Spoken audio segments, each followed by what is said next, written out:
Hello friends, world of immortals के next episode में आपका स्वागत है। पिछले एपिसोड में हमने देखा था जियाओ चेन ने उन लोगों को ड्रैगन एग के पास ले आता है, जिसे देख वे लोग काफी ज्यादा एक्साइटेड होते हैं और जीफिंग लियू से कहता है उसे खत्म कर दो ताकि जियाओ चेन किसी को इसके बारे में बता न सके। मगर जियाओ चेन ने ही उन लोगों का काम तमाम कर दिया था, जिसके बाद वह अपनी केव में आ जाता है जहाँ पर उसके ब्लड से वह ड्रैगन एग अवेकन हो जाता है, जिसकी एनर्जी से वह हील भी हो जाता है और ब्रेक थ्रू कर लेता है। फिर वहीं पर गू फैमिली की बैटलशिप आ जाता है, जिसे देख जियाओ चेन कहता है मैं इस बैटलशिप से हेल्प मांगूंगा इस आइलैंड से निकलने के लिए, और मौसम बिगड़ जाती है क्योंकि वहाँ पर इविल ड्रैगन अपीयर हो जाता है। अब आगे इस एपिसोड की शुरुआत में फॉरबिडन सी को देखते हैं जहाँ पर मौसम काफी खराब था। वहाँ पर हम बैटलशिप को देखते हैं जहाँ पर यंग मास्टर अपनी बंदी के साथ इलू इलू करने में लगा था।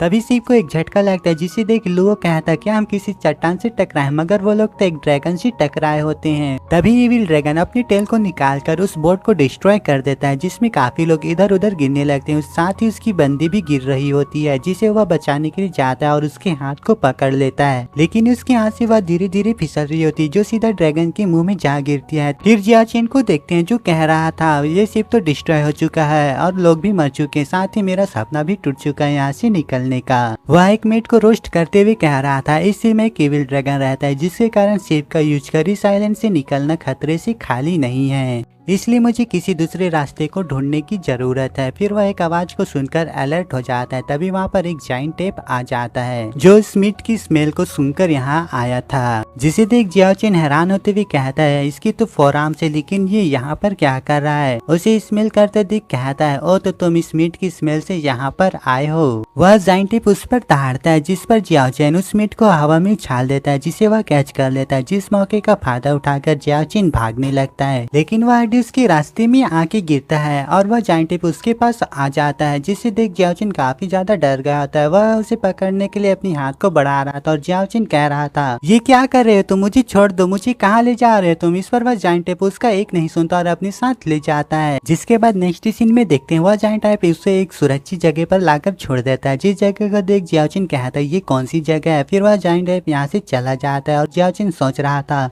एक्चुअली में ये मेरे साथ करना क्या चाहता है, कहीं ये मुझे अपना खाना तो बनाना नहीं चाहता, फिर तो मुझे यहाँ से जल्दी से निकलना चाहिए। और वह जाने लगता है, तभी उसके सामने एक बिस्ट आके टपकता है और वह जाइंट टेप वहीं पर आ जाता है, जो उस बिस्ट की ओर इशारा करके कह रहा था ए तू मेरा बावर्ची है, इसलिए इसे मेरे लिए रोस्ट कर, नहीं तो तुझे ही खा जाऊंगा। जिस इशारे को समझ जियाओ चेन कहता है इसका मतलब है कि तुम चाहते हो कि मैं इसे पकाऊं। फिर सीन चेंज होता है और हम जियाओ चेन को देखते हैं जो स्मिथ को रोस्ट कर रहा था, वहीं पर वह जाइंट टेप बैठा होता है, जिसे बिल्कुल भी सब्र नहीं हो रहा था और वह एक फूंक मारता है, जिस वजह से जियाओ चेन का मुंह ही जल जाता है। इस पर जियाओ चेन उसे समझाते हुए कहता है अरे ब्रदर इस तरह जल्दबाजी नहीं करते, थोड़ा सब्र करो नहीं तो ये भी जल जाएगा। इस पर ब्रदर यू दूसरी तरफ मुंह करके बैठ जाता है। फिर सीन चेंज होता है और हम देखते हैं कि उसने कई सारे मीट को खा लिया था। जियाओ चेन कह रहा था ये जगह काफी ऊंचाई पर है, यहाँ पर पानी का स्रोत भी है, इसलिए यह जगह रहने लायक भी है। यहाँ पर काफी स्पिरिचुअल ऑरा भी है, जिस वजह से मुझे हीलिंग और ट्रेनिंग कर लेना चाहिए, फिर वापस जाने का रास्ता ढूंढूंगा।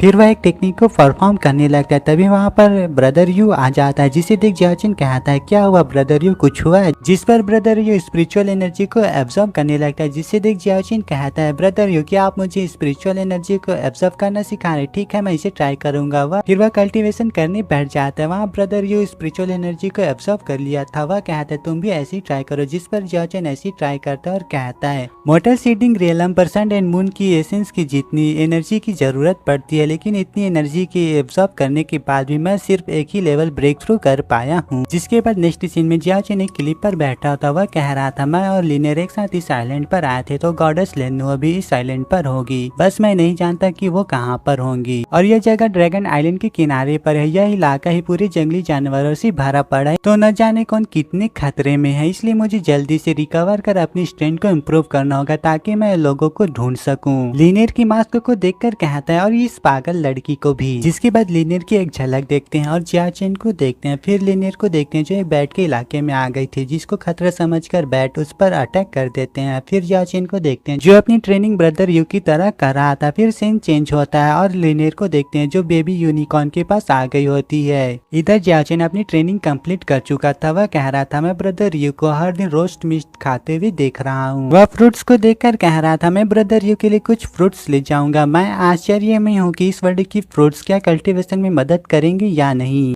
तभी वहाँ पर बेबी यूनिकॉर्न आ जाता है, जिसे देख जियाचिन कहता है पिछली बार टीरेक्स से मेरी जान बचाने के लिए तुम्हारा धन्यवाद, और उसे एक फल देता है जिसे वह खा लेता और वह यहाँ से चला जाता है। जिसे जाते देख वह कहता है अरे वापस आप कहाँ जा रहे हो। जिसके बाद सीन चेंज होता है और हम लिनियर को देखते हैं। वह कह रही थी बेबी यूनिकॉर्न कहाँ गया। वहीं पर हम जियाचिन को भी देखते हैं। तभी लिनियर की नजर जियाचिन पर पड़ जाती है और कहती है तो तुम अभी भी जिंदा, जिसके साथ ही वह अटैक कर देती है जिसे जियाचिन डॉज कर लेता है। वह कहती है तुम्हारी किस्मत अच्छी थी जो टीरेक्स से बच गए, लेकिन आज मैं पर्सनली तुम्हें एग्जीक्यूट करूंगा। जिस पर जियाचिन कहता है यही बात तुमने मोटर रियलम में कही थी, और अपने पावर को एक्टिवेट कर उस पर अटैक कर देता है। जिसके काउंटर में लिनियर एक स्लैश अटैक लगाती है, जिस वजह से दोनों अटैक नष्ट हो जाते हैं। तभी जियाचिन बड़े फास्ट तरीके से मूव करते हुए उसके पीछे आकर उस पर अटैक करता है, जिसे वह ब्लॉक कर लेती है और एक बैम्बू स्टिक पर खड़े होकर हैरान होती हुई कहती है इसने सच में अपनी स्ट्रेंथ को इम्प्रूव कर ली है, क्या इसने किसी एक्स्ट्राऑर्डिनरी से मुठभेड़ करी है। वह जियाचिन से कहती है लगता है मैंने तुम्हें पहले से अंडर एस्टिमेट कर दिया, और उस पर अटैक करती है। जिसे बचने के लिए जियाचिन यहाँ से भागने लगते है, उसके पीछे वह भी चली जाती है। जियाचिन ब्रदर यू की तरह उछलते कूदते भी जा रहा था और कह रहा था हम एक ही जगह से आए हैं, तो क्या तुम सच में लाइफ एंड डेथ तक फाइट करना चाहती हो।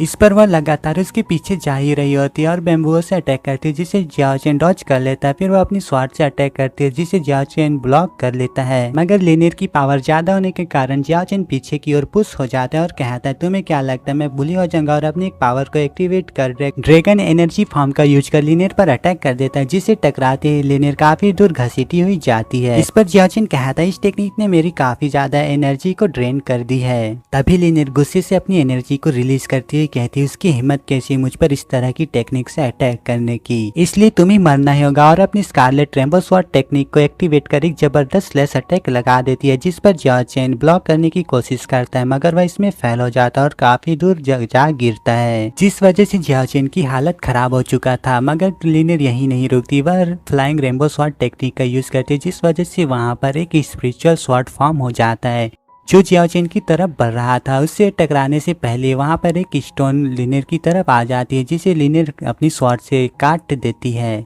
तभी वहाँ पर ब्रदर यू आ जाता है जो लिनियर पर जोर से दहाड़ता है, जिस पर लिनियर डरती नहीं और कहती है आज तुम्हें कोई नहीं बचा सकता, और जियाचिन पर अटैक कर देती है, जिसे ब्रदर यू ब्लॉक कर लेता है। जिसके बाद वह रेनबो स्वॉर्ड टेक्निक का यूज कर ब्रदर यू पर अटैक कर देती है, जिसे ब्रदर यू ब्लॉक करने की कोशिश करने लगता है, जिसकी फिक्र जियाचिन को होने लगता है। तभी एक स्पिरिचुअल स्वॉर्ड उससे टकराते हैं, जिस वजह से वहाँ पर धुआं धुआं हो जाता है। जिसके बाद ब्रदर यू गुस्से से उसकी तरफ दौड़ते हुए उस पर अटैक करता है, जिसे लिनियर डॉज कर लेती है और कहती है ऐसा लगता है कि मुझे उसे मारने से पहले इस जानवर को निपटाना होगा। वह उसके चारों तरफ से अटैक कर रही होती, मगर उसके स्वॉर्ड का उस पर कोई असर नहीं होता। तभी ब्रदर यू उस पर अटैक कर देता है, जिसे वह डॉज कर लेती है। फिर ब्रदर यू पर वह अटैक करती, मगर ब्रदर यू उसे एक पंच मारकर दूर फेंक देता है। फिर वह फाइनल अटैक करने वाला होता है। तभी वहाँ पर बेबी यूनिकॉर्न लिनियर को लेकर वहाँ से भाग जाता है, जिसे देख जियाचिन कहता है ये तो बेबी यूनिकॉर्न था। फिर सोचते हुए कहता है अगर मैं यहीं पर रहा तो ब्रदर यू और भी मुसीबत में पड़ जाएंगे। जिसके बाद सीन चेंज होता है और जियाचिन को देखते हैं जो कह रहा था ब्रदर यू आप गुस्सा मत करिए, मीट्स और फ्रूट्स आपके लिए काफी है, मुझे भी अपने घर का रास्ता ढूंढना है। ये आपका घर है, मेरा नहीं है। मेरा घर यहाँ से बहुत दूर है, वहाँ पर मेरा कोई इंतजार कर रहा है। उसके जाने का सुन ब्रदर यू उस पर गुस्सा करने लगता है और उससे रूठ कर बैठ जाता है, जिस पर जियाचिन यहाँ से जाने लगता है। तभी ब्रदर यू उससे कहता है अब मुझे रोस्ट मीट कौन खिलाएगा, जिस पर जियाचिन हंसते हुए उसे गुड बाय कह देता है। उसे जाते देख ब्रदर यू काफी ज्यादा इमोशनल हो गए थे। फिर नेक्स्ट सीन में एक लेक के पास लिनियर और बेबी यूनिकॉर्न को देखते हैं। वहाँ पर लिनियर कह रही थी कि अब तुम्हारी चोट ठीक है, थैंक यू तुम्हारा मेरी जान बचाने के लिए। ये जगह बहुत ही सुंदर है, पर यहाँ पर कोई नहीं है, यहाँ कोई अटेंशन नहीं, अब मैं कोई रॉयल प्रिंसेस नहीं रही। वह पूछते यह जगह तो पूरी खतरों से भरा पड़ा है, तुम कैसे सरवाइव करते हो और मैं कैसे रहूंगी यहाँ पर। फिर वह उसकी हॉर्न को छूने को होती, मगर इस पर वह थोड़ा सा डर जाता है। फिर वह उसके सामने अपना सिर झुका देता है, जिस पर लिनियर कहती है क्या तुम मुझे अपना मास्टर बनाना चाहते हो। वह उसकी हॉर्न को छूती है, जिस वजह से वहाँ पर गोल्डन एनर्जी रिलीज होने लगती है और बेबी यूनिकॉर्न ट्रांसफॉर्म होने लगता है और उसके गोल्डन विंग्स आ जाते हैं, जिसको देख लिनियर काफी ज्यादा खुश होती है और उसके ऊपर बैठती हुई कहती है क्योंकि तुमने मुझे अपना मास्टर बना लिया, इसलिए तुम्हें खुद को और मुझे संभालना होगा। वह एक अच्छी सी राइड लेती हुई फॉरबिडन सी के पास पहुंच जाती है, जहां पर वह यंग मास्टर बेहोश होता है। वह होश में आते हुए लिनियर को देखता है, जिसके साथ ही ये एपिसोड खत्म हो जाता है।